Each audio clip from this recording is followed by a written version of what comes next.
44, छैन 32, छैन 27, 27 पनि छैन 28, ह? 28, 28 छैन 61, 61 नि छैन 98,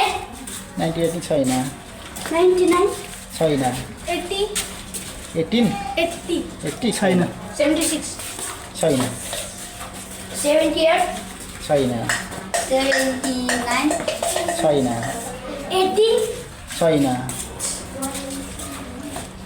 97, छैन 86, पर्यो 20 रुपियाँ पर्यो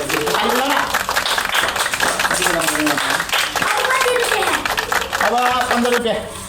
एक नम्बर मात्रै बाँकी 50, छैन 2, छैन 20, ह? 20, 20 20 भनेको कति भनेको छैन 28, छैन 1, 1 पनि छैन